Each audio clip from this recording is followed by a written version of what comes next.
কালের দিনটা শুরু হয়েছিল বেশ ভালো মতো, প্রত্যেক দিনের মতো। তখনও জানি না যে আমার আজকে কপালে এত দুর্গতি আছে। হ্যালো এভরিওয়ান, আমি তনিমা আবার একটা মিনি ব্লগ নিয়ে তোমাদের কাছে চলে এলাম। কাজগুলো শুরু করে দিয়েছি মেয়েকে স্কুলে পাঠাবার পর। এই যে দেখো বিছানাপত্র গোছাচ্ছি। শীতের সকালে এত লেপ কাঁথা থাকে, গোছাতে অনেকটা সময় লেগে যায়। লেপ কাঁথা গুছিয়ে চলে এসেছি রান্নাঘরে। রান্নাঘরটাকেও আজকে অনেকটা ক্লিন করলাম এবং কিছু বাসনপত্র স্ল্যাবের নিচে যেগুলো ছিল সেগুলো ধুয়ে মেজে সাফ করলাম। দেখো এই যে কত বাসন মেজেছি। তার সাথে রান্নাঘরের যে আসন থাকে যেগুলো থাকে সেগুলো পরিষ্কার করে নিয়েছি। এই যে দেখো ঘরদোর মোটামুটি ক্লিন করে নিয়েছি। রান্নাঘরটা অনেকক্ষণ ধরে সাফ করলাম, তার সাথে বাঙ্কারটা পরিষ্কার করলাম, তাই আর কি আর ভিডিওতে এমন করে উঠতে পারিনি। যাই হোক, ঘরদোর ক্লিন থাকলে মনটাও ভালো লাগে। এবার হচ্ছে বেরোনোর টাইমও হয়ে এসছে। তবে ওপরে কিছু জামা কাপড় যেগুলো ওই ছাদে ছিল সেগুলো সিঁড়ি ঘরে দিয়ে যাচ্ছি, কারণ এই প্রচণ্ড রোদে তো জামা কাপড়ের কালারগুলো ফেড হয়ে যাবে, তাই আর কি। যাই হোক, ছাদে এসেছি, ফুলগুলো তোমাদের সাথে শেয়ার করলাম। আজকে পাপোশ থেকে শুরু করে চাদর সমস্তগুলো কেচে নিয়েছি।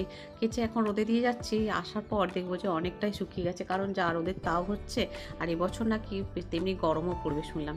যাই হোক, মেয়ের পুতুল টুতুলগুলো বাঙ্কার থেকে যেহেতু নামিয়েছি, একটু রোদ খাইয়ে নিচ্ছি, কারণ অনেক দিন ধরে না ওগুলোতে প্লাস্টিক চাপা থাকলেও বেশ ধুলো পড়েছিল। এই যে রান্নাঘরের এই কাপড়টা থাকে, বলতে এটা নাইটি আর কি, পুরাতন তো, এইটাও ভালো করে ধুয়ে নিচ্ছি। যখন পরিষ্কার করি মনে হয় যেন সব কিছুই ধুয়ে মেজে আবার জায়গার জিনিস জায়গায় করে। কাজবাজগুলো তো সারা হয়ে গেছে, চলে আসছি নিচে, প্লাস্টিকগুলো নিয়ে নিচ্ছি, কারণ ওই যে পুতুলটা, তারপরে হচ্ছে ওই যে ক্রিসমাস ট্রি, ওগুলো তোতে ভরা ছিল, ওগুলো ধুয়ে পরিষ্কার করে শুকিয়ে গেছে, আবার ওগুলো যথারীতি ভরে দেবো। আচ্ছা, এই যে সুন্দর করে কাজ করলাম, মনটাও ভালো হলো, কিন্তু ওই যে একটুক্ষণ পর মনটা এত খারাপ হয়ে গিয়েছিল যে তোমাদেরকে কি বলবো। কপালে যেদিন দুর্ভোগ থাকে সেদিন যেন কিভাবে যে দুর্ভোগ হয় নিজেও বুঝি না। এতক্ষণই জানি না যে একটুক্ষণ পকেট থেকে এতগুলো টাকা খসে যাবে। কি করবো আর বলো, ভুলটা আমারই ছিল যে দেখে নিইনি।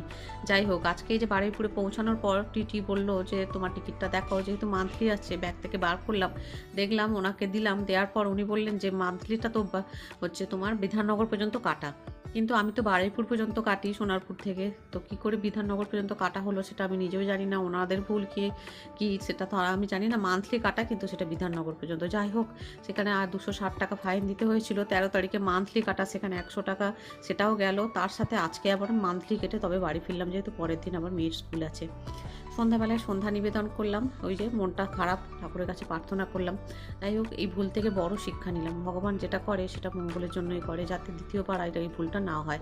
সন্ধ্যাবেলায় মেয়েকে একটু লিকার চা, একটু জল, এইগুলো দিয়ে দিলাম। জল খেয়ে তারপরে পরে একটু চা আর বিস্কিট খাবে আর কি। এখন মেয়ে পড়তে বসবে। যাই হোক, এই ভুলটা দ্বিতীয়বার যাতে না হয় সেই চেষ্টাই করব, সবসময় মনে রাখবো যাতে এই ভুলটা না হয়।